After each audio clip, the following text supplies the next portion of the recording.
quiero agradecer a Elanco por la oportunidad de venir aquí hoy y dar dos charlas sobre el área de las enfermedades uterinas y el periodo posparto y la inmunosupresión o la inmunodepresión. Hay dos charlas. La primera será más práctica, la segunda va a ser más teórica, por así decirlo.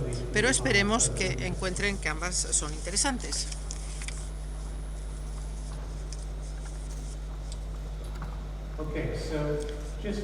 Simplemente para repetir lo que ya se os ha dicho, mi formación, para que entendáis de dónde vengo yo, es que yo era un cirujano veterinario de verdad durante muchos años en el país de Gales, un clima parecidísimo al de aquí, muchas vacas, mucha hierba y mucha lluvia también. Y luego me fui a Londres para enseñar y luego me fui a Swansea, donde hago investigación sobre enfermedades uterinas y la inmunidad. En esta primera charla yo voy a hablar sobre las enfermedades uterinas, qué es lo que son, cómo las definimos. Voy a hablar también de el coste de las enfermedades, como el coste de tratar estas enfermedades, cuáles son las implicaciones del mismo. Y luego voy a hablar algo también sobre la inmunidad innata y algo al respecto de la inmunosupresión también y de por qué el periodo postparto es tan importante.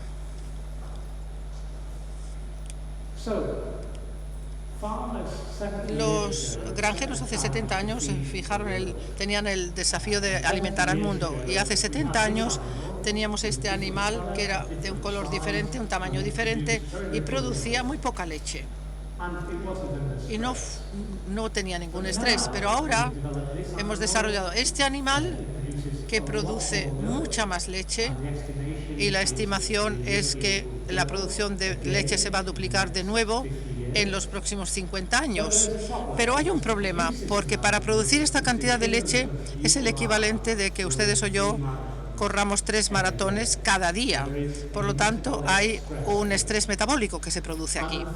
Y desafortunadamente, como consecuencia de este animal que hemos desarrollado, tienen una propensión o una susceptibilidad a desarrollar enfermedades posparto, de las cuales la que a mí me interesa es la enfermedad uterina. Y como un 40% de todos los animales tienen alguna forma de enfermedad clínica uterina después del parto. Y el coste de tratar esa enfermedad, el coste de reducir la producción de leche, el coste de sustituir a los animales estériles o infértiles es un 1,4 mil millones de euros cada año. Vamos a empezar con la definición, porque yo creo que es muy importante que la gente tenga definiciones claras de una enfermedad. Ha habido muchísima variedad de definiciones utilizadas en el pasado. Hemos intentado fijar algunas definiciones que tengan cierta estructura y un cierto marco para el trabajo clínico. La primera enfermedad es la placenta retenida. Es bastante obvio y tiene una definición muy sencilla. El animal retiene la placenta durante más de 24 horas después del parto. Y esto pues es muy sencillo, muy directo. 8% de las vacas, 10% de las vacas. Bueno, es bastante rutinario para nosotros el ver esta situación. La definición de la metritis es algo más variable, pero nosotros fijamos la metritis como una enfermedad que es más frecuente a los 10 días del parto. Se caracteriza por un útero agrandado. El útero ahora contiene pus, que este pus sea rojo marronáceo o bien sea blanco, blanquecino, no importa realmente. Y a menudo el pus huele mal y a menudo el animal está enfermo.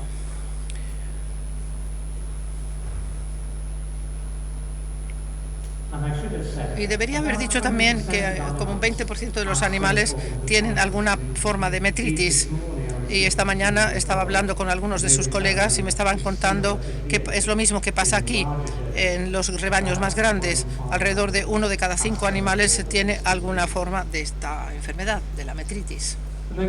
Y luego la endometritis clínica es la presencia de un flujo uterino purulento que normalmente se detecta en la vagina en animales que tienen 21 días o más después del parto. y podemos ver aquí este animal que tiene este flujo y esto es el aspecto que tiene el pus. A veces la gente dice muco purulento, a veces purulento nada más. Yo realmente no me importa si hay presencia de pus o no hay, y afecta como a un 15 a 20% de las vacas. Y luego la nueva historia, o la historia que está surgiendo en los últimos 15 años, ha sido sobre la endometritis subclínica. Si pasamos a la sesión de mamitis, hablarán mucho de mamitis subclínica, y nos ha llevado cierto tiempo para darnos cuenta de que también podemos tener una enfermedad subclínica, una endometritis subclínica. Y esto se caracteriza por la presencia de neutrófilos, estas células inmunitarias aquí, en muestras citológicas o histológicas del endometrio. El elemento clave es que el moco vaginal es normal, no contiene pus. Entonces no hay ninguna enfermedad clínica, no hay pus, pero tenemos células inmunitarias en las muestras citológicas tomadas del útero. Y el rango de incidencia es muy amplio, porque depende de cuándo después del parto miramos. Entonces el rango va desde 5% a más del 40%, dependiendo de cuándo, en qué momento estamos viendo esta enfermedad. Y la última enfermedad es una enfermedad anticuada, es la piometra. Por lo tanto, tenemos un útero agrandado, el cérvix está cerrado, por lo tanto no hay pus en la vagina, y tenemos un cuerpo lúteo en el ovario. Y para mí estos son poco frecuentes, a lo mejor de 1 de cada 100, y no demasiado frecuentes, por lo tanto fáciles de tratar.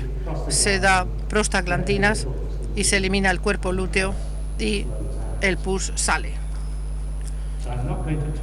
No voy a hablar de la piometra a menos que haya preguntas al final al respecto. Y esto es mi diapositiva del paisaje de las enfermedades. Aquí yo he puesto en un dibujo los primeros 70 días después del parto a lo largo del eje de la X, y esto es el porcentaje de animales afectados en el eje vertical. Para empezar, cada uno de estos puntos representa estudios individuales donde la gente ha medido la proporción de animales con bacterias en el útero. Como pueden ver aquí, todos los animales tienen bacterias en el útero después del parto, y luego hay una reducción gradual en el número de bacterias. Por supuesto, las bacterias no quiere decir que haya enfermedad. Por lo tanto, solamente una proporción de animales desarrollan metritis en los primeros 10 a 20 días después del parto, y luego 15 a 20% tienen endometritis clínica. Y por supuesto, si tenemos una enfermedad clínica, somos estériles, no vamos a concebir cuando hay pus en el útero. La línea azul aquí, esta línea que vemos aquí, es la proporción de animales que tienen endometritis subclínica, que tienen evidencia histológica de inflamación.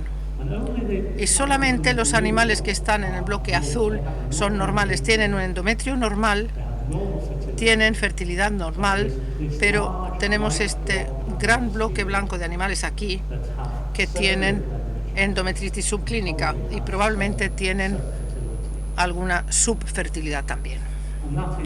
Y esto es una sorpresa para la mayor parte de los granjeros, y es algo que nosotros, como veterinarios mayores, hemos ignorado durante muchos años. El número de casos de endometritis y metritis que están diagnosticados los veterinarios va en aumento. Estos son algunos datos de una revisión que está llevándose a cabo por veterinarios del Reino Unido cada año del número de casos de distintas enfermedades, y esto es la incidencia de enfermedades uterinas que requieren tratamiento veterinario. Y podemos ver aquí que año tras año vemos un aumento. El que esto sea debido a que las vacas son más susceptibles probablemente forma parte de la historia. Parte de la historia también una mejor educación de los veterinarios, y parte de la historia es una mejor educación de los clientes suyos también, que están diagnosticando o viendo la enfermedad o preguntándonos, pidiéndoles a vosotros que examinéis por esta enfermedad también. ¿Por qué nos preocupamos de pensar en las enfermedades uterinas? ¿Por qué un granjero está preocupado por ello? Bueno, la principal preocupación es que tiene un coste económico para los clientes. Todas las enfermedades siempre tienen alguna forma de coste económico. Probablemente el mayor coste con la retención de placenta es la producción reducida de leche. Este es un estudio que hicimos hace ya muchos años, estudiando los primeros 60 días después del parto y viendo la producción de leche en este rebaño. Y comparamos los animales normales con aquellos animales que tenían placenta retenida.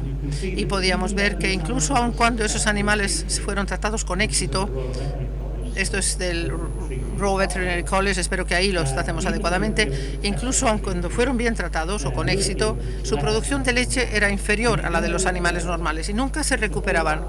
Durante toda la lactación nunca recuperaron la producción para que fuera igual que la de los animales control. Hay un coste, por tanto, en la producción de leche. En cuanto a la metritis, el mayor impacto está en la fertilidad. Por lo tanto, la fertilidad se ve afectada por la metritis. Más días hasta la inseminación, más días vacíos y la reducción en la tasa de concepción en alrededor de un 20%, que es bastante sustancial. Si miramos ahora la endometritis, el efecto sobre la fertilidad es algo menor porque ahora estamos más lejos después del parto, y este es un estudio que de nuevo se hizo en Gran Bretaña comparando animales control que no tenían endometritis con animales que sí que tenían endometritis, y de nuevo se tarda más al llegar al primer servicio, requieren más cubriciones o servicios por concepción y necesitan más tiempo para llegar a la concepción. Y estos datos, aun cuando son antiguos, son particularmente importantes porque se hicieron en rebaños muy bien controlados, muy visitados hace muchos años, y todos estos animales tenían endometritis, pero fueron tratados con éxito y parecían normales en el comienzo de la temporada de cubrición. Y esto es muy importante, que aun cuando se trate a estos animales y están clínicamente, aparentemente normales, aún así todavía tienen una reducción en la fecundidad o fertilidad, y sobre ello volveremos. La historia para la endometritis subclínica es menos obvia. Hay datos que encuentran pequeños efectos sobre la fertilidad y hay algunos estudios que encuentran poco efecto. Y este es un estudio hecho en Florida, con un número bastante importante de animales, y aquellos que tenían endometritis subclínica, es decir, endometritis subclínica, tenían una menor tasa de concepción y más días hasta la concepción. Pero cuanto más tarde fuera después del parto miráramos la enfermedad, menor era el efecto del tamaño sobre la fertilidad, el tamaño del efecto sobre la fertilidad. Pero si vemos la endometritis, teníamos un efecto pronunciado. Y hay un coste para todo esto. Y estos son datos bien estudiados de los costes reales de estas enfermedades. Esto es el coste por 100 vacas, y esto es más a lo largo de varios años.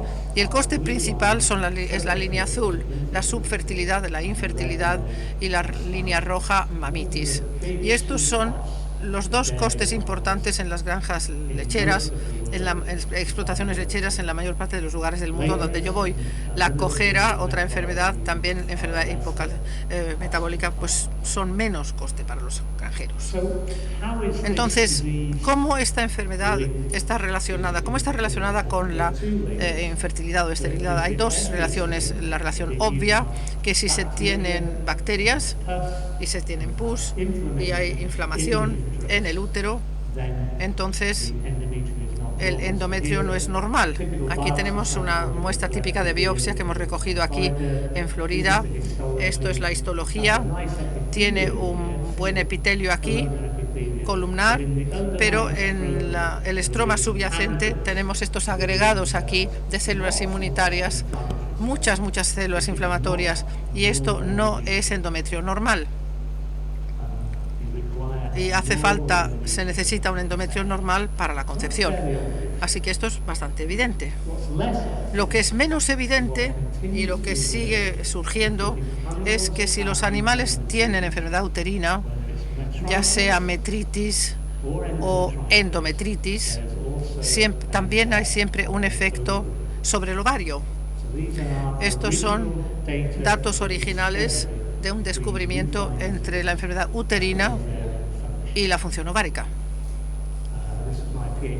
Esto es mi tesis. Cuando hemos monitorizado las vacas, las enfermedades, hemos hecho un escáner de los ovarios y hemos tomado muestras de sangre.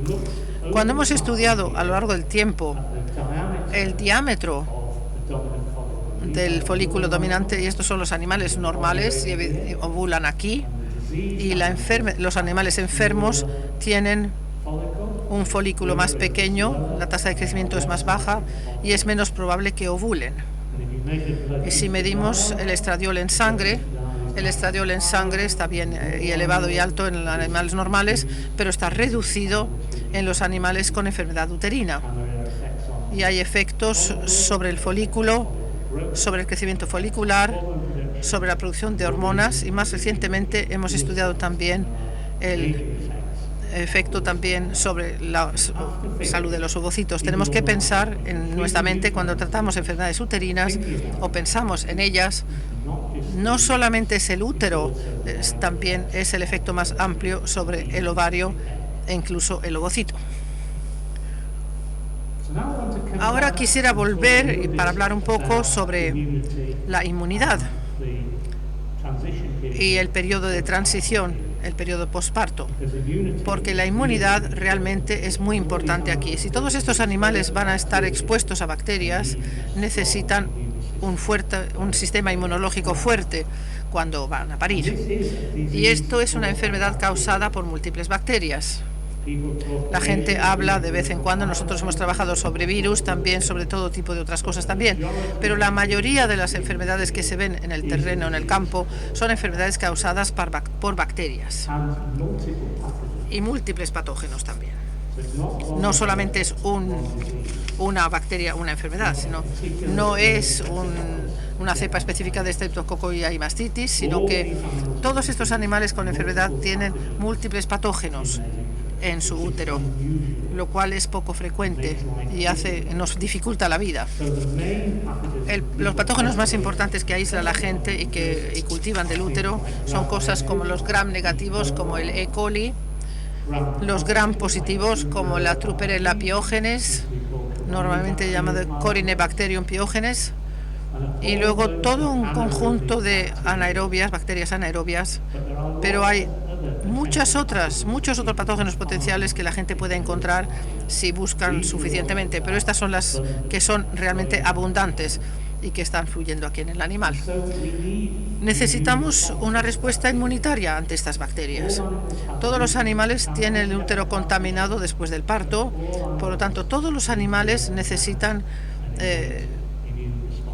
tener una buena respuesta inmunitaria, una buena respuesta antiinflamatoria. Por lo tanto, esto podemos verlo a lo mejor en la enfermedad clínica, donde vemos pus, que es esencialmente moco y neutrófilos. Podemos ver en los tejidos, esto es una biopsia de este animal. De nuevo tenemos este epitelio protector, epitelio columnar. La cavidad, la luz del útero está aquí, y luego tenemos aquí un estroma subyacente, y las flechas apuntan los neutrófilos que migran al tejido y que luego salen a la luz del útero para formar pus. Si miramos qué genes son más importantes o más abundantes en estos tejidos, pues son genes asociados con la inmunidad innata, prostaglandinas, citoquinas, como la interleuquina 1 o la interleuquina 6, quimioquinas como interleuquina 8, que están ahí para atraer más células inmunitarias y luchar contra la infección. Y estos genes que vemos aquí son típicos de la inmunidad innata. Si tenéis mi edad en la sala, alguien, bueno, cuando nosotros íbamos a la facultad de veterinaria, la inmunidad innata no se reconocía. no era algo que se nombrara. La gente apreciaba en cierto modo que existían las defensas, aparte de los anticuerpos y aparte de los linfocitos T y B. La gente sabía que había algo más, pero no se nombraba. Si tenéis menos de 35, bueno, pues entonces a lo mejor sí que habéis oído hablar de ello, pero antes no. Y realmente la inmunidad innata se habla de ella con reconocimiento que las células inmunitarias en los animales pueden sentir o detectar moléculas que se encuentran en los patógenos, que estos sean bacterias o virus o parásitos. Estas son moléculas que se encuentran en patógenos, que no se encuentran en animales, y esto es por lo que se llaman patrones moleculares asociados al patógeno. Estas dos personas recibieron el premio Nobel por su trabajo en la mosca y el ratón para reconocer que están estos sensores en las células inmunitarias. Las más frecuentes se llaman receptores Toll-like, que se unen a las moléculas del patógeno y señalizan que hay un patógeno en este animal. Y las moléculas a las que se unen solamente se encuentran en los procariotas. Están en bacterias, virus. No las encontramos en animales, en los eucariotas. Por lo tanto, los que son típicos en las bacterias gram positivas son cosas como la endotoxina, los glicopolisacáridos, los LPS, los lipopolisacáridos, que es un componente de la pared celular de estas bacterias, y los gram negativos. Y luego en los gram positivos hay todo un conjunto de péptidos lipídicos, lipopéptidos, que están en esos patógenos, pero no en células animales. El paradigma, por lo tanto, es muy sencillo. Como muchos premios Nobel, cuando hacen el descubrimiento parece que es todo obvio, y para nosotros los profesionales parece evidente todo lo que hemos pasado por alto en el pasado. Por lo tanto, el paradigma, tenemos un patógeno o tenemos cualquier bacteria, puede ser cualquier bacteria, y siembra una molécula patógena, y en este caso utilizaremos los lipopolisacáridos LPS y que detectado por un receptor específico que se llama el receptor Toll-like 4, TLR4. Y este se une al LPS y señaliza estas vías de señalización, como por ejemplo la NF-κB, que se mueve al núcleo e impulsa la transcripción de genes que hacen estas cosas que vemos aquí. Las citoquinas como interleuquina 6, quimioquinas como la interleuquina 8, prostaglandinas, prácticamente idéntico a la lista de genes que se ven activados en los animales con enfermedad uterina. Y el papel de todas estas moléculas es atraer más neutrófilos y activar y controlar la eliminación de por parte de los neutrófilos de los patógenos. La eliminación de estos patógenos, particularmente en vacas lecheras y en el endometrio por los neutrófilos, es algo muy importante.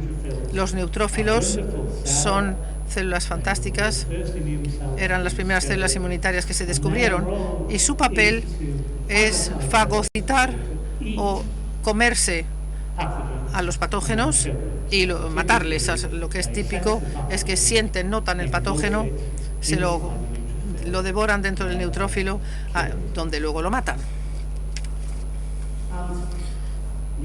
Y los neutrófilos son muy abundantes en estos animales enfermos, ya sea que miremos en los tejidos del endometrio, donde podemos verlos ahí donde están las flechas, que los veamos en muestras de citología, vemos aquí estos neutrófilos polimorfonucleares, o que los veamos en nuestra mano cuando estamos palpando los animales o haciendo examen vaginal y vemos el pus. Contrarrestar estas infecciones depende de la inmunidad innata y depende absolutamente de los neutrófilos.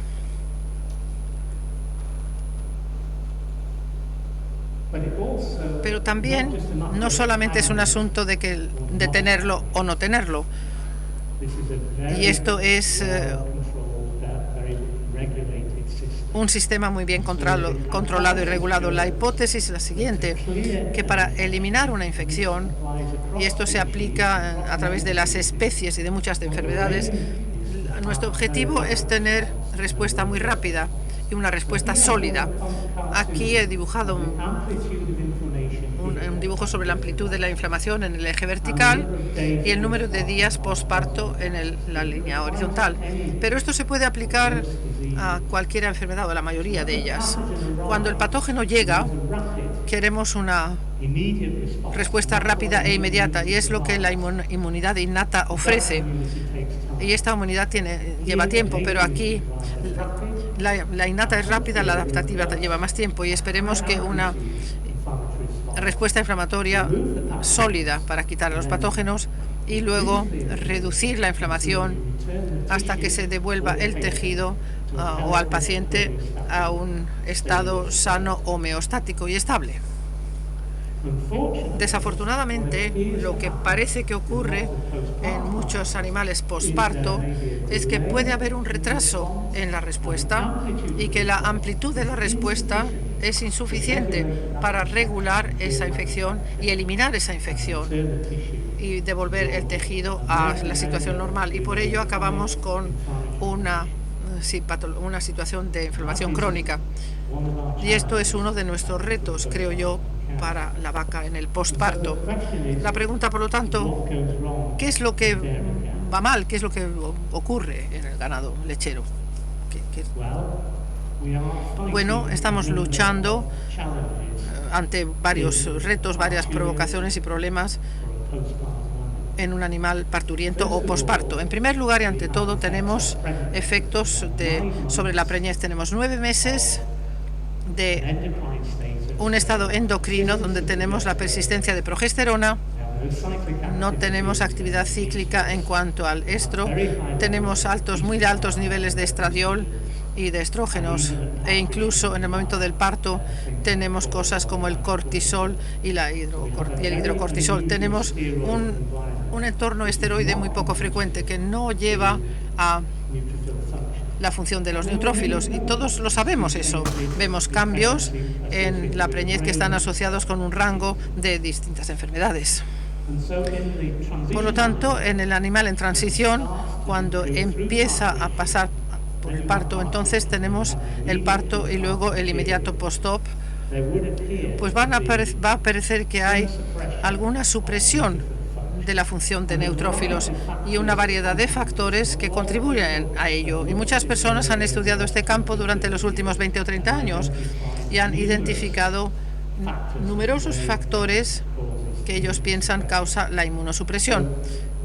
Tenemos la hormona esteroidea, tenemos la preñez, el entorno de la preñez y de las hormonas, tenemos el parto en activo que involucra cambios, tenemos también otras cosas como el dolor, por ejemplo, el estrés metabólico que entran en juego, el estrés de la lactación también, e incluso los estreses que a lo mejor no pensamos en ellos, el estrés social, el cambio de grupo de animales, del grupo de vacas en transición al grupo de vacas paridas, etcétera.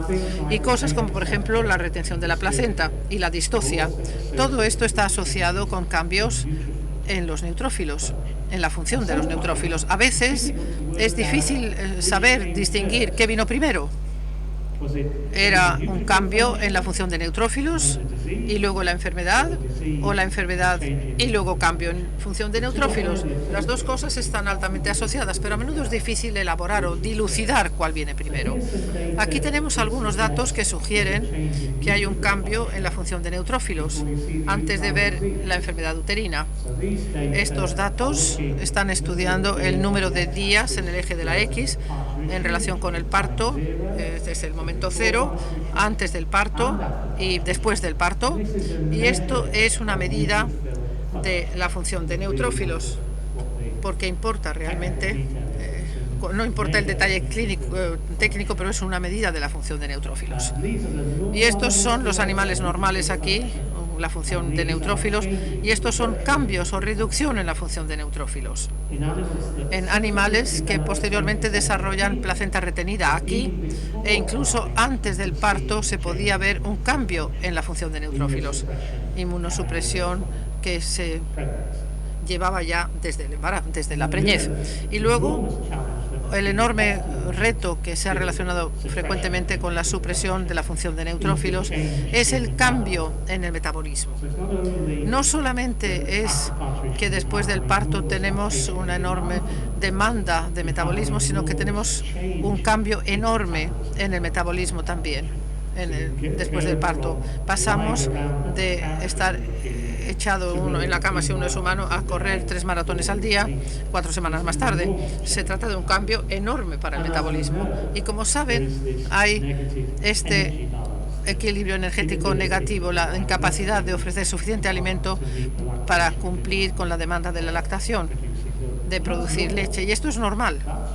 Esto es lo que cualquier vaca lechera, a lo que se enfrenta cualquier vaca lechera a lo largo de su vida. Es el animal que hemos criado y es el animal con el que tenemos que vivir. Pero hay cambios y consecuencias también de ello en cuanto a la función de neutrófilos. Aquí tenemos estos datos que estudian después del parto aquí Esto estudia la proporción de bacterias ingeridas por los neutrófilos, y podemos ver aquí que en relación con el control, estos animales tienen una capacidad deteriorada de fagocitar, de comer y matar estas bacterias. Y luego un test bioquímico de nuevo, animales que desarrollan la enfermedad en rojo y en azul de nuevo, que tienen función reducida comparando con los controles que están en la línea negra. Hay una asociación consistente y persistente entre la supresión de la función inmunitaria, supresión de la función de los neutrófilos y la enfermedad uterina posparto. Voy a resumir esta parte de la presentación y dar una posibilidad para preguntas, si las hubiera, antes de que empecemos a hablar de los mecanismos. Para decir que es importante tener una definición clara en la enfermedad uterina. Ya he subrayado lo que se ha publicado. Hay que atenerse a ello. Ayuda a la gente a interpretar sus datos, ayuda a la gente en las granjas, en las explotaciones. La enfermedad cada vez es más frecuente. Yo creo que será aún más frecuente a medida que criemos más vacas lecheras de alta producción. Es importante porque provoca esterilidad y pérdidas económicas, incluso después de que hayamos tratado con éxito la enfermedad. La defensa del útero es crítica. Todos estos animales tienen bacterias en el útero. Todos tienen que resolver o controlar esas bacterias en el útero, y todos dependen de la inmunidad innata y de la función de los neutrófilos. Y desafortunadamente, en las vacas lecheras modernas, la supresión de la función de los neutrófilos, la supresión de la inmunidad innata, parece que es algo con lo que tenemos que vivir, pero que aumenta el riesgo de enfermedad uterina. Voy a pausar un poquito Estamos cerca del mar, quería ver esta imagen. Esto es mi paseo cuando voy a casa. Trabajo en un instituto ahí y voy andando a casa en esta playa. Y estos son Swansea, es mi lugar de trabajo. Se parece a la vista que hay aquí también. Pero eso es como cuando vuelvo del trabajo, pues ando por ahí. Pues muchísimas gracias.